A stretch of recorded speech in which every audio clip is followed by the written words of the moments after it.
시청자 여러분 안녕하십니까? 헬로티비 뉴스입니다. 자, 오늘과 내일 헬로티비 뉴스는 2021년 한 해 우리 지역에 있었던 주요 이슈를 돌아보는 시간 마련했습니다. 자, 지금부터 헬로티비 뉴스와 함께 하시기 바랍니다.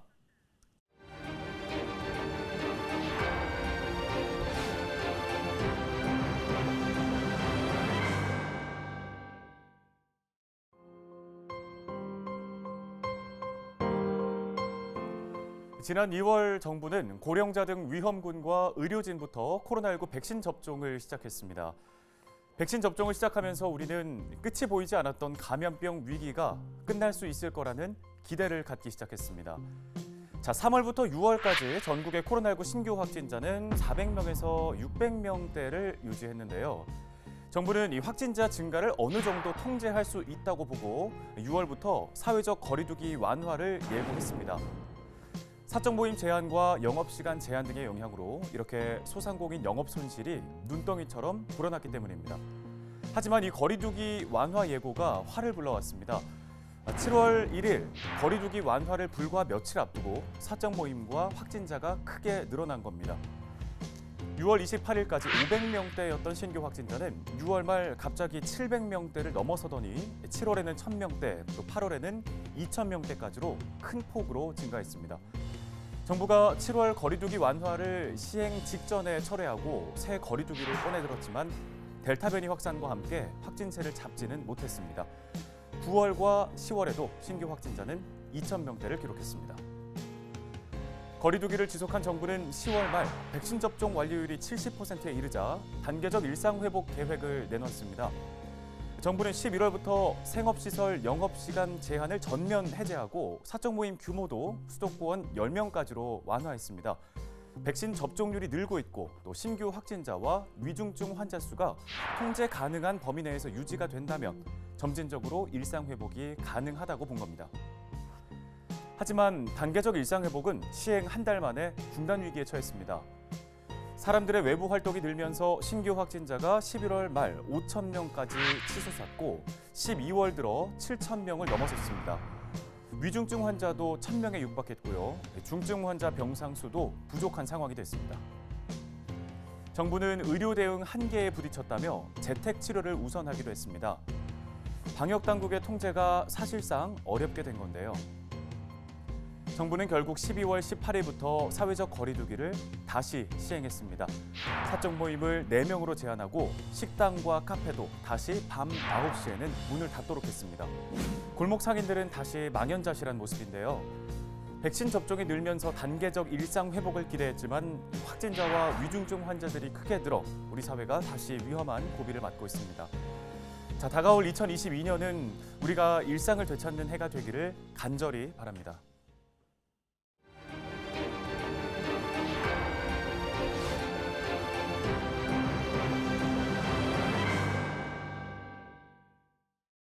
네, 2021년 한 해 가장 큰 이슈는 코로나19였다고 할 수 있겠지만 그 이외에도 우리 지역에 참 많은 일들이 있었습니다. 먼저 우리 지역의 환경 이슈를 좀 살펴보겠는데요. 이재필 기자 나와 있습니다.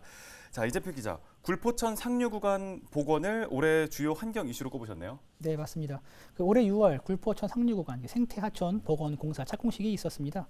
부평일동 행정복지센터부터 부평구청까지 그 굴포천 1.5km 구간을 이제 복원하는 사업인데요. 네.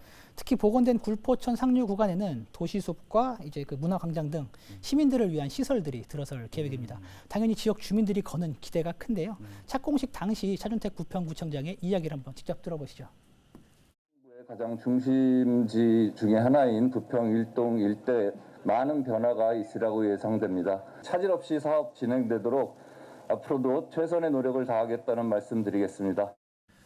네, 굴포천 여름이면 악취 문제도 좀 있었고 이렇게 지나다니다 보면 정비가 좀 안 된 모습들도 사실 보였는데 이번에 복원 사업이 좀 잘 이루어졌으면 좋겠다는 생각입니다.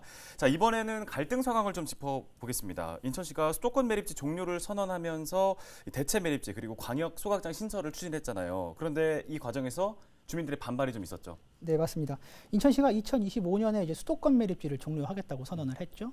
그리고 이에 따라서 인천만의 쓰레기를 처리할 그 광역 소각장과 이제 대체 매립지를 조성하겠다고 또 발표를 했고요. 그런데 이제 대체 매립지 후보지로 영흥도 정도가 이제 지목이 된 겁니다. 네. 지역 주민들은 이제 영흥화력 발전소로 모자라서 이제는 대체 매립지냐 라면서 강하게 반발을 했고요. 이에 대한 어떤 주민들을 달래주는 차원에서 민주당은 이제 특위까지 구성을 해서 원점에서 대체 매립지를 재논의하자라고 했는데 결국에는 영흥도만은 적임지를 찾지 못했습니다. 예. 결국 이제 대체 매립지로 영흥도가 확정이 됐는데 인천시가 영흥도 주민들의 수건인 제2영흥대교 건설 등 이런 지원책들을 발표하면서 주민들을 달래는데 현재는 지금 성공한 그런 상황입니다. 네, 그러면 이 대체 매립지는 그래도 해결 국면이라고 할 수 있겠는데 광역 소각장 갈등은 어때요? 현재 진행 중인 거예요? 네, 맞습니다. 그 인천시가 지역의 4곳에 광역 소각장을 신설하겠다라고 이제 발표를 했죠. 주민들의 반발은 여전히 거센 상황인데요. 남항에 있는 중구뿐만 아니라 인근의 미추홀구와 연수구 이제 지역 주민들까지도 강하게 반발하고 있는 그런 모양새입니다. 네. 특히 인천시가 문제 해결을 위해서 지난 11월 입지 선정위원회를 구성을 했거든요. 그런데 연수구는 결국 참여하지 않겠다라고 이렇게 보이콧을 선언한 그런 상황입니다. 그 광역 소각장 건설 갈등은 여전히 현재 진행형이라고 볼 수 있겠습니다. 네, 자 그러면 우리 지역의 마지막 환경 이슈를 이어서 짚어보겠습니다. 부평 미군 기지의 오염 정화와 관련된 이슈인데요. 좀 시끌시끌한 것 같아요. 네, 맞습니다. 오염 정화 작업이 이제 진행 중인 부평 미군 기지 내에 일제강점기 당시에 조병창 병원 건물로 쓰인 것으로 이제 추정이 되는 건물이 있습니다.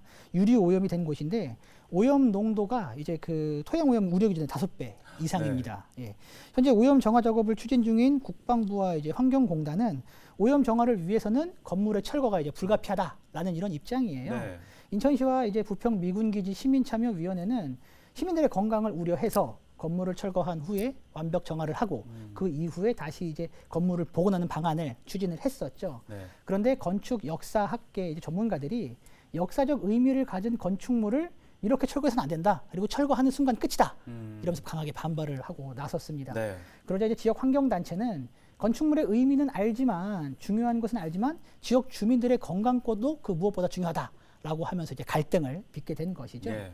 결국 인천시는 건축물을 살리면서 오염 정화를 할 수 있는 방안을 이제 검토 중에 있는데 지역 시민사회 안에서도 이제 정화냐 철거냐 이렇게 이분법적으로 논의할 것이 아니라 그 이제 해법을 찾을 수 있는 논의의 장이 좀 활발하게 이루어져야 한다 이렇게 강조를 했는데요. 네. 그 박주희 인천녹색연합 사무처장의 이야기를 직접 한번 들어보시죠.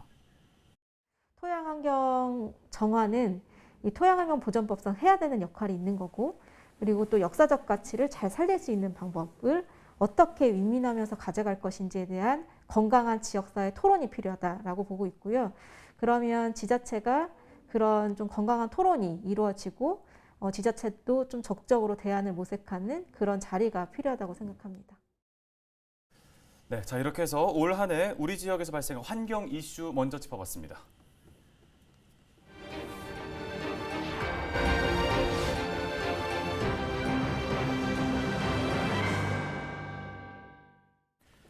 네, 다음 현안으로 넘어가겠습니다. 자, 이번 이슈는 부평 지역의 군부대 이전 갈등입니다. 군부대 이전을 두고 부평 지역 주민들이 마음고생을 하고 있다고요. 네, 정확히는 일신동, 부계동 주민들입니다. 네. 지난 2019년 인천시가 이제 국방부와 함께 부평구 일신동으로 지역의 군부대를 이전 집적화하는 데 합의를 했죠. 그런데 이제 당연히 지역 주민들은 강하게 반발을 했고요. 네. 이 반발은 현재 진행형인데 여기에 더해서 올해 부천시에서 이제 오정동의 군부대도 이곳 일신동으로 이전하겠다라고 이렇게 발표를 네. 합니다. 예. 그 이제 지역 주민들은 이제 엎친 데 덮친 격이 된 상황인데 이게 2019년 이제 국방부와 인천시가 맺은 군부대 이전 재배치 협의에 당시에 이제 포함됐던 것으로 또 알려지면서 이게 또 어떤 이런 갈등을 또 유발하는 어떤 이런 촉매제 역할을 또 하기도 했습니다. 네. 부천시는 이제 간담회를 열고 이제 지역 주민들을 달래는 이런 모습 제스처를 좀 보여줬는데 주민들 예상했던 대로 부천시를 이제 상당히 이제 비난하면서 반발을 했습니다. 당시 지역 주민들의 인터뷰 직접 한번 들어보시죠. 한마디라도 전해진 적이 있습니까 없습니까? 우리 일신동 법정 정원을 하나 없애버리시오 그러면 차라리 국방부 통해가지고 부대동으로 아주 일신동을 만들어요. 네. 네, 인터뷰 보고 오셨는데요. 당초 이제 부평구는 부천시의 허가 요청을 이제 계속 반려해 왔던 그런 상황입니다. 네. 그런데 법적으로 하자가 없어서 행정 소송이 진행됐을 경우에 이제 네. 행정력과 예산을 낭비할 수 있다라는 판단을 해서 결국에는 건축 허가를 내주는 것으로 결정을 최근에 이렇게 냈는데요. 네. 대신에 부천시로부터 지역발전기금 이제 40억 원을 지원받기로 했고요. 그리고 여기에 주민들의 수건인 일신동 군 비행장을 이제 이전을 하는 이런 사업들도 추진을 하고 그리고 중학교 신설도 이제 함께 추진을 하는데 이제 힘을 네. 모으기로 했습니다. 그리고 현재 추진 중인 부평 연안부도 이제 트램을 일신동까지 연결하는 방안을 인천시와 함께 이제 추진을 하기로 했는데요. 주민들을 위한 지원책이긴 한데 주민들이 이에 대해서 이제 긍정적인 반응을 보일지는 현재까지는 아직 미지수입니다. 네, 조금 전 말씀하신 대로 주민들의 과연 어떤 반응일지는 조금 더 지켜봐야 될 것 같습니다. 자, 여기까지 듣겠습니다. 이재필 기자였습니다.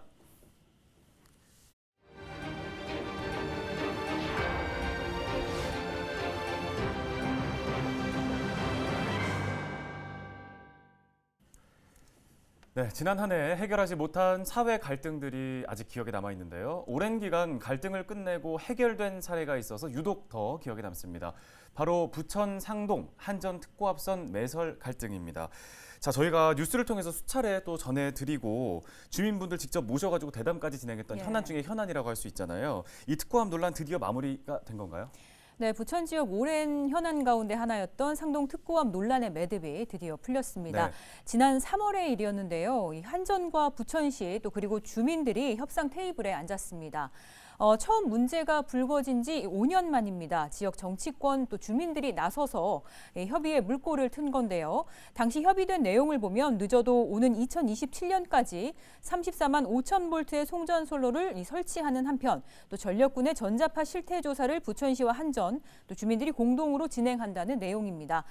이 조사를 통해서 이 전자파가 기준치 이상 또 검출이 됐을 때 차단 장치, 이른바 차폐 시설을 마련하는 방안도 포함됐습니다. 네, 이 문제가 5년 동안이나 이렇게 길게 갈등이 이어져 온 건데 지역 내에서 뭐 다툼, 의견 충돌들이 계속 있어 왔을 거 아닙니까? 어떤 식으로 이렇게 문제를 거듭해 온 건가요? 네, 한전은 먼저 이제 부천을 비롯한 서부 권역에 추가 전력 공급이 필요하다는 이유로 이 경기도 광명에서 또 인천 부평까지 이르는 17.4km 구간에 초고압 송전선로를 매설하겠다고 밝혔습니다. 주민들은 당연히 이제 거세게 반발했는데 한전이 공사비 등을 이유로 부천 상동부터 부평 삼산 지역을 통과하는 2.5km 구간에는 지하 8m 깊이로 전력구 터널을 추가하겠다고 계획했기 때문입니다. 고압선이 지나게 될 구간에 상동 일대 학교 10여 곳과 또 통학로가 있어서 문제가 심화됐습니다. 또 이후에 지역 반대는 점차 격화했는데 부천시도 한전을 상대로 한 소송에서 수차례 패소했습니다. 또 긴 싸움이 이어지는 동안에 협의체 구성원도 여러 차례 교체가 됐고요. 협상 이제 막바지 과정에서 일주일 만에 지역 주민 3,800여 명을 포함해 4,000명 이상 서명이 모이기도 하면서 눈길을 끌었습니다. 네. 현재는 이 지질 조사와 설계 등 순차적으로 공사가 진행되고 있는 상황입니다. 네, 근데 이 문제가 부천뿐만 아니라 부평 삼산동까지 쭉 이어져 오는 그렇죠. 현안이잖아요. 예, 예. 이 부천은 일단락되고 공사가 진행 중인데 부평은 그러면 어떻게 됐어요? 다행히도 이제 부평도 뒤이어서 공사가 합의가 마무리됐는데 또 기존에 이제 15만 4천 볼트의 지중선이 지나는 곳은 전자파 저감 시설을 설치를 하고요. 대신 새로 설치하는 이 송전선로는 주민 요구를 대부분 수용하는 방안으로 합의가 됐습니다. 이 부천보다 3개월여 좀 늦게 타결이 된 것은 이 부천 타결 소식을 좀 듣고 재논의에 들어갔는데 한전이 주민들이 수용할 수 있는 대안을 내놓지 못하면서 시간이 좀 길어지게 된 겁니다. 네, 자 지역의 이 해묵은 갈등이 결국은 합의 끝에 잘 해결되는 모습이라서 좀 다행입니다. 현재 진행되는 내용들은 내년에 또 추가 보도를 통해서 전해드리도록 하겠습니다.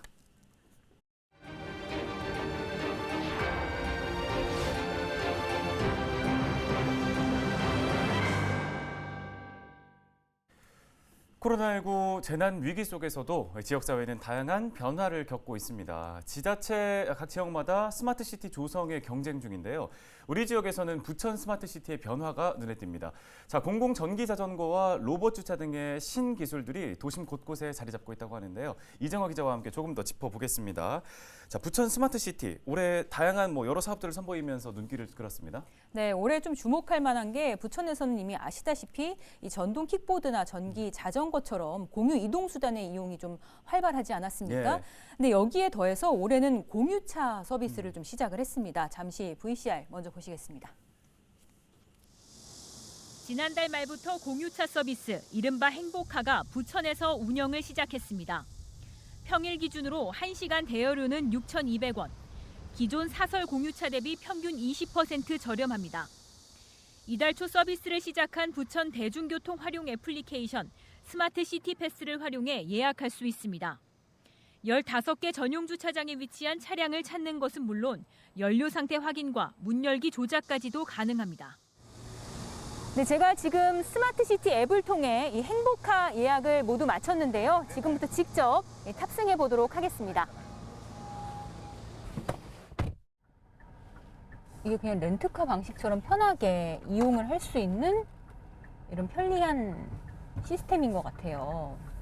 공영 주차장마다 또 이 주차 존이 따로 마련이 돼 있다 보니까 편리하게 좀 짧은 거리 이동할 때 좀 용이하겠다는 생각을 합니다. 네, 보신 것처럼 제가 직접 공유차 체험을 또 해봤는데 네. 또 모든 예약과 반납이 애플리케이션 하나로 가능해지고 또 여기서 이제 또 대중교통과도 연계도 되는 시스템입니다. 네. 네, 또 1시간에 6,200원 정도라고 하니까 굉장히 저렴하게 시민분들이 이용하실 수 있을 것 같습니다.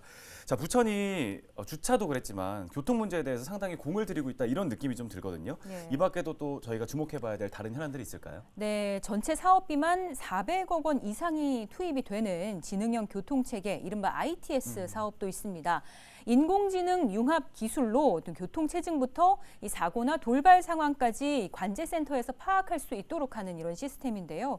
현재 영상 수집 시스템은 모두 갖췄고요. 모두 200km에 달하는 지역 내 간선도로에 이 ITS 시스템을 도입을 해서 이 통행 시간과 교통사고를 줄이는 이 돈으로 환산하면 연간 1,300억 원에 달한다고 합니다. 이런 효과를 좀 기대하고 있고요.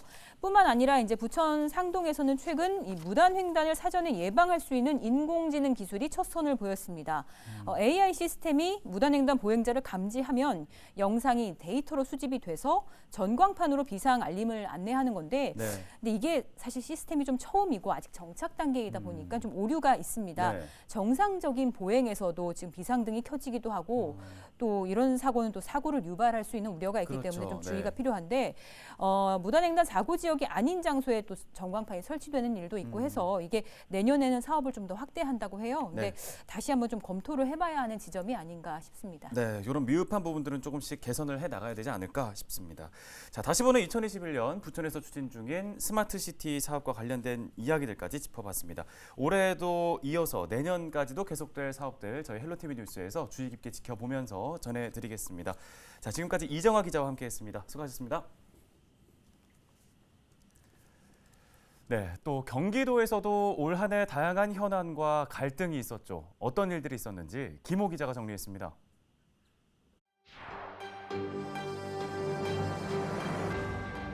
올해 경기도의 가장 큰 이슈는 이재명 전 경기도지사의 대선 출마였습니다. 이 전 지사는 지난 10월 10일 제20대 대통령 선거 더불어민주당 공식 후보로 선출됐습니다. 후보 당선 이후 이 지사는 사퇴 시기를 저울질하다 국정감사가 끝난 지난 10월 25일 경기도지사직을 공식 사퇴했습니다. 이 지사는 퇴임 기자회견을 통해 주어진 임기를 다하지 못해 도민들에게 죄송하다면서 그동안 공정을 위해 도정에 혼신을 다했다며 마지막 인사를 전했습니다. 경기도지사로 지내는 동안 도민 여러분께 받은 크나큰 은혜, 새로운 대한민국 공정한 세상으로 반드시 보답하겠습니다. 지금까지 그랬던 것처럼 앞으로도 지켜봐 주시고 응원해 주시면 고맙겠습니다. 우리 경기도민 여러분께 마지막 인사를 먼저 드리도록 하겠습니다.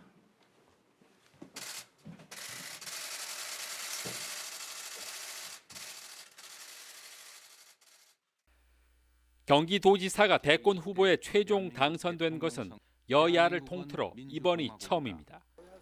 특히 집권 여당의 후보로 당선되면서 경기도지사 자리는 정치적으로 한 단계 위상이 높아졌습니다.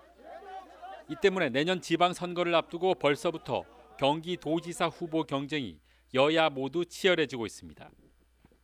현직 장관은 물론 다수의 다선 의원들과 현역 지자체장 등 다양한 후보들이 하마평에 오르면서 벌써부터 차기 경기도지사에 대한 관심이 높아지고 있습니다.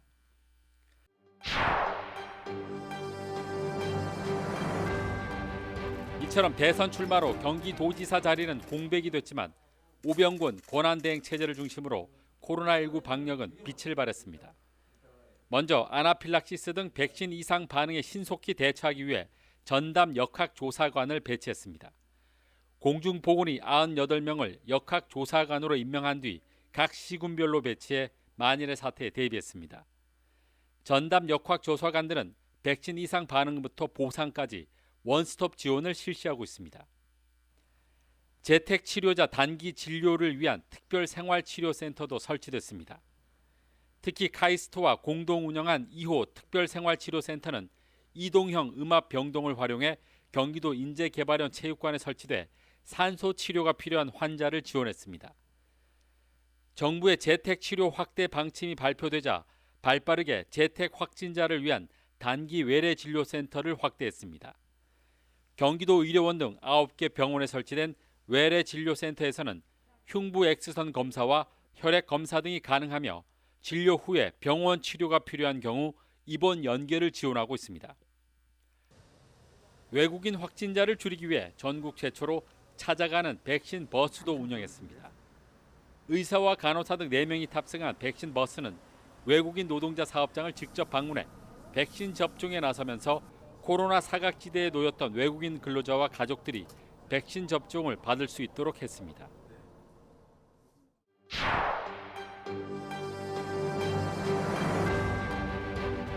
경기도가 남북부 균형 발전을 위해 공공기관 이전을 추진하고 있는 가운데 올해 3번째 이전 기관이 결정됐습니다. 도는 지난 3월부터 기관별 공모 접수를 벌인 뒤 심사를 완료하고 지난 5월 이전할 시군을 확정했습니다. 이전 기관은 모두 7곳으로 경기연구원은 의정부시, 경기주택도시공사는 구리시, 경기도 경제과학진흥원은 파주시, 경기신용보증재단은 남양주시, 경기도 농수산진흥원은 광주시, 경기도 여성가족재단은 이천시, 경기복지재단은 안성시로 최종 입지가 결정됐습니다. 이전이 결정된 7개 시군은 해당 기관이 사용할 건물과 부지 등의 정보를 제공하고 행정적 지원에 나서게 됩니다. 또 이전 취지에 맞게 이전 기관과 지역 발전을 도모할 수 있는 다양한 방안을 수립하게 됩니다. 이에 앞서 도는 지난 2019년 12월 경기관광공사와 경기문화재단, 경기도 평생교육진흥원 등 3곳의 공공기관을 고양관광문화단지로 이전을 결정했습니다. 또 지난해 9월에는 역시 시군 공모를 통해 경기교통공사는 양주시로, 경기도 일자리재단은 동두천시, 경기도 시장상권진흥원은 양평군, 경기도 환경에너지진흥원은 김포시, 경기도 사회서비스원은 여주시로 각각 이전을 결정한 바 있습니다.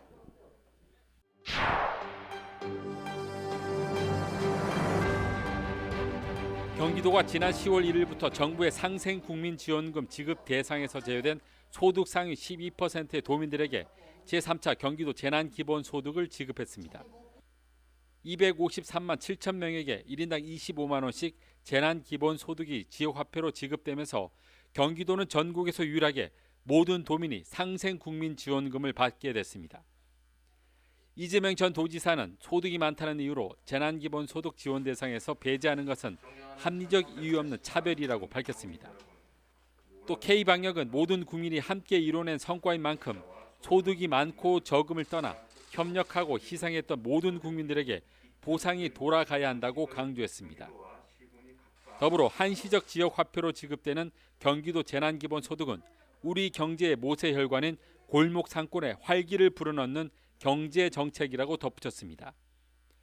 일부 지방 재정 부담을 반대하는 목소리에 대해서는 부동산 거래세와 지방 소유세 등 초과 세수가 1조 7천억 원에 달해 지방채 발행이나 기금 차입 등 도민 부담 증가는 없다고 못 박았습니다. 헬로티비 뉴스 김호입니다. 네, 다시 보는 2021 헬로티비 뉴스. 자, 내일 이 시간에도 계속됩니다. 오늘 짚어보지 못한 우리 지역 이슈들을 내일 이어서 살펴볼 예정이니까요. 내일 이 시간에도 함께 해주시기 바랍니다. 시청해주신 여러분 고맙습니다.